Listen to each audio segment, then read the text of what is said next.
วัสดีทุกคนมื้อนี้ค่อยสิพามาแต่งกินเนาะควาซิมเป็ดใส่มักถั่วก่อนอื่นแม่งค่อยจะซอยซิมเป็ดเป็นตอนน้อยเป็นตอนพอดีค่อยจะบ่ซอยใหญ่เนาะค่อยสิซอยเป็นตอนพอดีจากนั้นเราก็มาแกม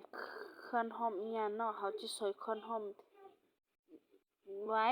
เรามาอันนี้แม่นเราจะซอยหัวขิงเนาะเราจะซอยขิง จากนั้นเรามาต่อมะเขือก็คือการอันนี้ก็จะซอยไว้เนาะจากนั้นเราไปปรุงซะในปรุงบัดเดียวอันนี้แม่นหัวผักเทียมเนาะอันนี้ค่อยบ่ซอยเด้อเพราะหัวผักเทียมมันหัวน้อยอันนี้เราจะทุบเอาจากนั้นเอาเครื่องหอมที่เมื่อกี้เราซอยไว้แกงไว้มาลงใส่หม้อจากนั้นตามด้วยเกลือแล้วก็เป็นนัวแล้วก็เอามาข้างใส่เตาไฟเนาะเราจะเริ่มมาคั่วกันซิมเป็ดบ่มีน้ำมันจากนั้นเราค่อยจะใส่น้ำมันน้อยนึงเนาะบ่ใส่ได้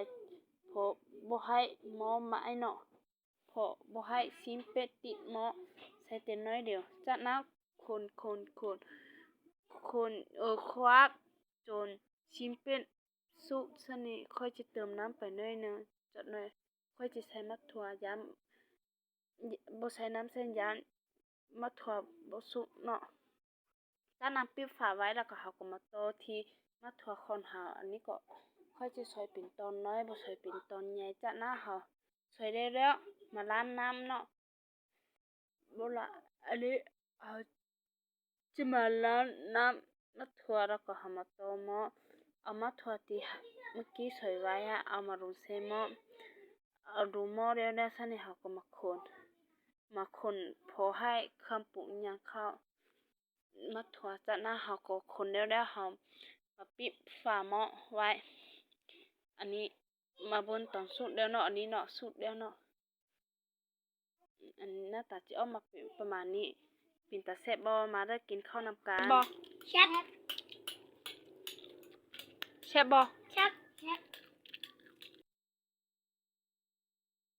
หน้าตาจะออกมาประมาณนี้ขอบใจเด้อที่เบิ่งวิดีโอค่อยจนจบขอบใจหลายๆมาเด้อมากินข้าวนำกัน